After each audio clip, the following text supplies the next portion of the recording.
अब 3 मार्च का पेपर देखते हैं अपन, मिडिल स्कूल टीचिंग एलिजिबिलिटी का वर्ग 2 का। तो ये फर्स्ट शिफ्ट वाला पेपर है, तो इसके क्वेश्चन देखते हैं बाल विकास के। स्टार्ट करते हैं। पहला क्वेश्चन, एक आम आदमी की पुनर्वलन और दंड की समझ उससे पृथक है जो खालिस्तान में प्रयुक्त होती है। तो एक आम आदमी है, एक आम आदमी की पुनर्वलन और दंड की समझ उससे पृथक है जो खालिस्तान में प्रयुक्त होती है। तो जो देखना, यदि कोई भी क्वेश्चन आ जाए उसमें पुनर्वलन दिया हो तो पुनर्वलन से संबंधित आ जाएगा क्रिया प्रसूत अनुबंधन का सिद्धांत। तो इसका पहला आंसर सही हो जाएगा, क्रिया प्रसूत अनुबंधन या ऑपरेटिंग कंडीशनिंग थ्योरी जो स्किनर ने दिया था, ये इसका सही आंसर हो जाएगा। अगला क्वेश्चन देखते हैं, बच्चों को निम्न आयु वर्ग में पहुंचने पर अलगाव उत्सुकता काफ़ी कम हो जाती है। तो 3 से 4 वर्ष में क्या होता है, 3 से 4 वर्ष में बालक पहुंचने पर उसके अलगाव या उत्सुकता काफ़ी कम हो जाती है। अगला क्वेश्चन देखते हैं, बुद्धिलब्धि आईक्यू में क्या मापा जाता है। देखना, जो बुद्धिलब्धि या आईक्यू होता है उसमें सामान्य बुद्धिमत्ता नापी जाती है। उसमें देखा जाता है बच्चा मतलब बच्चा औसत है या प्रतिभाशाली है या मंदबुद्धि है या पिछड़ा बालक है, इसके अंतर्गत यही देखा जाता है। तो इसमें आईक्यू जो है सामान्य बुद्धिमत्ता नापी जाती है। अगला क्वेश्चन देखते हैं, निम्नलिखित में से कौन सी माप की एक व्यक्तित्व प्रक्षेप विधि नहीं है। तो इसमें 4 दी हैं, इसमें कौन सी व्यक्तित्व प्रक्षेप विधि नहीं है वो बतानी है। तो इंक ब्लॉक टेस्ट जो है ये व्यक्तित्व मापन की प्रक्षेप विधि है। प्रक्षेप विधियाँ वो कहलाती है जिनमें अचेतन मन का अध्ययन किया जाता है। वाक्य पूर्ति परीक्षण भी प्रक्षेप विधि है, विषय मूल्यांकन परीक्षण भी प्रक्षेप विधि है, जबकि शारीरिक परीक्षण प्रक्षेप विधि नहीं है। अगला क्वेश्चन देखते हैं, निम्नलिखित में से कौन सा एक अधिगम का सिद्धांत नहीं है। तो अधिगम के सिद्धांत दिए, इसमें से कौन सा सिद्धांत नहीं है वो बताना है। तो संप्रत्यावाद का सिद्धांत, जो सिद्धांत अधिगम का सिद्धांत नहीं है, व्यवहारवाद सिद्धांत है, संज्ञानात्मक है, और रचनात्मकतावाद भी अधिगम का सिद्धांत है, लेकिन संप्रत्यावाद अधिगम का सिद्धांत नहीं है। अगला क्वेश्चन देखते हैं, छात्रों को अधिगम की प्रक्रिया में खालिस्तान के रूप में संलग्न होना चाहिए जो समस्या सुलझाने के कौशल के विषय से संबंधित है। देखना क्वेश्चन यदि समझे, तो छात्रों को अधिगम की प्रक्रिया में खालिस्तान के रूप में संलग्न होना चाहिए जो समस्या सुलझाने के कौशल के विषय में संबंधित है। तो अपन को बताना है कि इसमें से कौन से के साथ संलग्न होना चाहिए। तो संचार का अनुभव, प्रासंगिक अनुभव, कार्य अनुभव, सहयोग का अनुभव। तो प्रासंगिक अनुभव में क्या हो जाएगा, इसका सही आंसर हो जाएगा। प्रासंगिक अनुभव में यदि बच्चा संलग्न रहेगा तो समस्या सुलझाने के कौशल के विषय से संबंधित हो जाएगा। अगला क्वेश्चन देखते हैं, उस सिद्धांतकार का चयन करें जिसका सिद्धांत शिक्षण संगठन और योजना अधिगम प्रणाली के संबंध में बताता है। देखते हैं, बी.एफ. स्किनर जो सिद्धांत दिया था क्रिया प्रसूत अनुबंधन का सिद्धांत, तो इसमें शिक्षण संगठन योजना अधिगम प्रणाली के संबंध बताता है। तो इसका सही आंसर हो जाएगा। अगला क्वेश्चन देखना, सृजनशील विशेषताएं हैं। जो सृजनशील हैं इसकी क्या क्या विशेषताएं होती हैं। तो जो सृजनशील बालक होते हैं वो अपनी भिन्न सोच रखते हैं, सबसे अलग सोच रखते हैं। इनमें क्या पाई जाती है, मौलिकता पाई जाती है। ठीक, तो इसका बी आंसर सही हो जाएगा, भिन्न सोच। अगला क्वेश्चन देखना, खालिस्तान कक्षा में विकलांग बच्चों को शामिल करना अब एक विश्वव्यापी प्रचलन है। तो नियमित कक्षा में, जो नियमित कक्षा होती है उसमें विकलांग बच्चों को शामिल करना अब एक विश्वव्यापी प्रचलन हो गया है। वो भी चलने लगा है कि सर्वव्यापी शिक्षा। तो इसके अंतर्गत यही आ जाता है कि सभी के लिए एक समान शिक्षा दी जाए। तो इसमें नियमित कक्षा में विकलांग बच्चों को शामिल करना एक विश्वव्यापी प्रचलन बन गया है। अगला क्वेश्चन देखते हैं, एरिक एरिक्सन के सिद्धांत में विकास चरण जो 1 से 3 वर्ष तक होता है वह है। देखना, इन्होंने जो एरिक एरिक्सन है इन्होंने मानव सामाजिक विकास का सिद्धांत दिया था। तो इन्होंने जो 1 से 3 वर्ष तक की अवस्था बताई थी उसे स्वायत्ता बनाम सन्मुखी अवस्था कहते हैं। इन्होंने कुल 8 अवस्था बताई थी, इसमें ये सेकंड वाली है। अगला क्वेश्चन देखते हैं, मनोलैंगिक विकास सिद्धांत के अनुसार मूल प्रवृत्तियाँ खालिस्तान में पाई जाती हैं तो अचेतन मन में पाई जाती हैं। जो मनोलैंगिक विकास सिद्धांत है इसमें जो मूल प्रवृत्तियाँ हैं किसका भाग होती हैं, अचेतन मन का भाग होती हैं। अचेतन मन जो होता है सुखवादी होता है, इससे संबंधित होता है। और जो मन की जो अवस्था बताई थी जो फ्रायड ने बताई थी मनोविश्लेषणवाद के सिद्धांत में।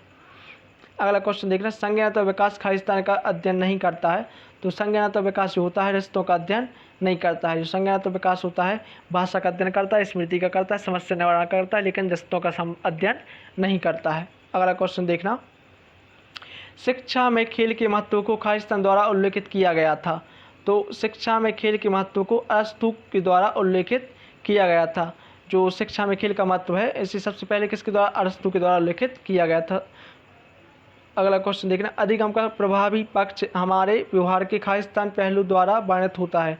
तो अधिगम का जो प्रभावी पक्ष है हमारे अनुभव जो होते हैं उसके द्वारा वर्णित होता है। जब जितना ज़्यादा अपन अभ्यास करेंगे उतना ज़्यादा अपन का अनुभव होगा, तो अनुभव के द्वारा वर्णित होता है। अगला क्वेश्चन देखना, समावेशी शिक्षा में ICT खालिस्तान बढ़ा सकती है। जो समावेशी शिक्षा है उसमें ICT उपयुक्त सही बढ़ा सकती है, केवल पहुँच, केवल समानता, दक्षता। तो जिस दक्षता भी बढ़ाती है, समानता भी बढ़ाती है और पहुँच भी बढ़ाती है, तो ये उपयुक्त सभी इसका सही आंसर हो जाएगा।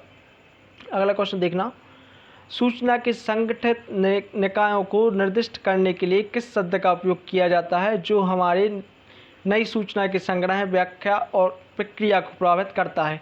तो जो स्कीमा है, स्कीमा शब्द दिया था फ्रायड ने, तो स्कीमा शब्द जो जीन पियाजे ने दिया था, तो इसके अंतर्गत यही बताया गया था, सूचना में संगठित निकायों को निर्दिष्ट करने के लिए किस शब्द का उपयोग किया गया था, स्कीमा का किया गया था। इस हिंदी में कहते हैं रूपरेखा। अगला क्वेश्चन देखना, किस शब्द का उपयोग स्मृति से सूचना के एक विशेष आइटम को प्राप्त करने की प्रक्रिया को निरूपित करने के लिए किया जाता है। तो प्रत्यस्मरण। प्रत्यस्मरण में क्या होता है, स्मृति से संबंधित हो जाएगा ये क्वेश्चन। तो प्रत्यस्मरण में स्मृति की सूचना एक विशेष आइटम को प्राप्त करने की प्रक्रिया को निरूपित करने के लिए किया जाता है। अगला क्वेश्चन देखना, ADHD से पीड़ित बच्चे का लक्षण क्या होता है। तो जो बहुत जो अधिगम आरोग्यता है ADHD, 1 जुलाई के पेपर में, 1 मार्च के पेपर में भी आया था और 2 मार्च के और 3 मार्च के में आया है। तो जो अधिगम आरोग्यता है बहुत IMP वो हो जाता है चैप्टर अधिगम वाला, तो अनावधान कहलाता है। तो ADHD से पीड़ित बच्चे का लक्षण क्या हो जाएगा, अनावधान, क्योंकि इसमें जो समस्या पाई जाती है पेशी संबंध बोलने की, बौद्ध विकलांगता सभी प्रकार की पाई जाती है। ठीक। अगला क्वेश्चन देखना, आउटगोइंग से किस तरह का व्यक्तित्व गुण सर्वाधिक रूप से सामान्यतः जुड़ा हुआ है। तो आउटगोइंग हिंदी में कहते हैं निर्गामी। निर्गामी से किस तरह का व्यक्तित्व गुण सर्वाधिक रूप से सामान्यतः जुड़ा हुआ है। तो बाहिर्मुखता। निर्गामी मतलब बाहर, तो बाहर से मतलब बाहिर्मुखता गुण सर्वाधिक जुड़ा हुआ है। अगला क्वेश्चन देखना, रेमंड कैटल का 16 PF क्या है। तो 16 PF जो है व्यक्तित्व कारक परीक्षा है, इसमें 16 PF मतलब 16 व्यक्तित्व कारक बताए गए हैं, तो इसमें व्यक्तित्व कारक इसका सही आंसर हो जाएगा, कैटल ने दिया था। अगला क्वेश्चन देखना, बच्चों में महत्वपूर्ण सोच विकसित करने के लिए शिक्षक को छात्रों को अत्यधिक खालिस्तान देना चाहिए। तो इन्हें देना चाहिए असाइनमेंट या प्रदत्त कार्य। हिंदी में कहते हैं प्रदत्त कार्य और इंग्लिश में कहते हैं असाइनमेंट। तो बच्चों में महत्वपूर्ण सोच विकसित करने के लिए असाइनमेंट देना चाहिए, इसमें क्या होगा, उनकी सोच डेवलप होगी। अगला क्वेश्चन देखना, स्टर्नबर्ग के बुद्धि के घटकों में निम्न शामिल नहीं था। जो स्टर्नबर्ग ने बुद्धि का सिद्धांत दिया था या घटक बताए थे, इनमें से कौन सा शामिल नहीं था।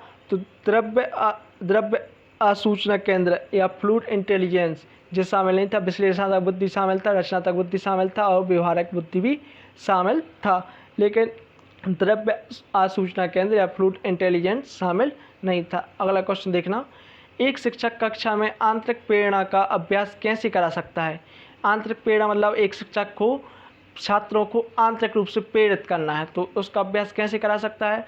कक्षा के अनुशासन को नियंत्रित करने के लिए कक्षा नीतियों और नियम निर्धारित करके, गलत, उच्च लक्ष्य निर्धारित करके, देखो यदि उच्च लक्ष्य निर्धारित कर देगा तो एकदम से उच्च लक्ष्य निर्धारित करके भी अभिप्रेरित नहीं कर सकते, तो ये भी गलत हो जाएगा। छात्रों को अपने कार्यों का चयन करके उस और स्वतः काम करने की अनुमति देकर, ये अच्छा आंसर हो जाएगा। और लेकिन मैं दूसरा ही पढ़ दिया जाएगा, छात्रों को पसंदीदा विकल्प बनाने और उन्हें उनकी पसंद के परिणामों के लिए जवाबदेह रखने की अनुमति देगा। देखना जो चौथा आंसर है वो मतलब तीसरे चौथा में चौथा आंसर तीसरे से बेहतर है, तो इसका चौथा आंसर सही हो जाएगा। अपन को क्या करना पड़ेगा, अभिप्रेरित करने के लिए छात्रों को पसंदीदा विकल्प बनाने और उन्हें उसकी पसंद के परिणाम के लिए जवाबदेह रखने की अनुमति देकर अभिप्रेरित कर सकते हैं। अगला क्वेश्चन देखना, किस मानसिक गतिविधि के माध्यम से उपलब्ध जानकारी को निष्कर्ष में स्थानांतरित किया जाता है। तो तर्क जो होता है, तर्क में क्या होता है, मानसिक गतिविधि के माध्यम से उपलब्ध जानकारी को निष्कर्ष के रूप में स्थानांतरित किया जाता है, तो इसका तर्क आंसर सही हो जाएगा। अगला क्वेश्चन देखना, स्मृति का कौन सा भाग आपके द्वारा शादी के दिन पहने गए कपड़े की स्मृति को संग्रहित करता है। तो इसमें बताएं स्मृति का कौन सा भाग आपके द्वारा शादी के दिन पहने गए कपड़े की स्मृति को संग्रहित करता है। तो आत्मकथात्मक स्मृति, जो आत्मकथात्मक स्मृति है इसका सही आंसर हो जाएगा। जी याद कर लें, स्मृति बहुत IMP चैप्टर हो जाता है संविदा के लिए, इसमें क्वेश्चन आते ही है। अगला क्वेश्चन देखना है, निम्नलिखित में से क्या सबसे अधिक अधिगम में बाधा डालता है? तो उदासी।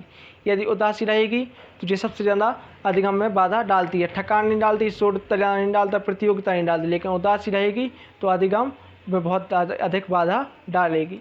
अगला देखना, निम्नलिखित में से कौन सी एक गौण यौन विशेषता है जो यौवन के दौरान महिलाओं में विकसित होती है? शरीर के बालों का बढ़ना।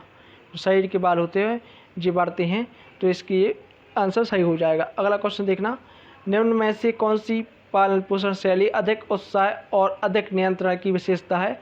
तो अधिकारवादी पालन पोषण शैली। जो अधिकारवादी पालन पोषण शैली है अधिक उत्साह और अधिक नियंत्रण की विशेषता हो जाती है। अगला क्वेश्चन देखना, वह सिद्धांत शरीर क्रिया विज्ञानी जिन्होंने प्रबल की अवधारणा प्रस्तावित की और अधिगम के क्षेत्र में मनोवैज्ञानिक सिद्धांत को लागू करने वाले पहले व्यक्ति थे? तो एडवर्ड ली थॉर्नडाइक जो हैं, इन्होंने अधिगम के नियम दिए थे और अधिगम का सिद्धांत भी दिया था। इन्होंने अधिगम के 3 मुख्य नियम दिए थे, 5 गौण नियम दिए थे। ठीक है, तो इसका एडवर्ड ली थॉर्नडाइक इसका सही आंसर हो जाएगा। अगला क्वेश्चन देख रहे हैं, निम्नलिखित में से क्या गलत धारणा नहीं है? तो इसमें गलत धारणा कौन सी हो जाएगी? गलत धारणा नहीं है बताना है, मतलब इसमें से 3 गलत धारणाएं, 3 गलत धारणाएं और 1 गलत धारणा नहीं है, तो वो बतानी है अपन को। तो अब अवैज्ञानिक मान्यता ये हो जाएगी गलत धारणा। पूर्वाग्रही विचार ये भी गलत धारणा। मातृभाषा मिथ्यावृत्ति ये भी गलत धारणा। संज्ञानात्मक परस्पर विरोधी विचार ये सही, ये हो जाएगी गलत धारणा नहीं है, मतलब ये सही धारणा हो जाएगी संज्ञानात्मक परस्पर विरोधी विचार।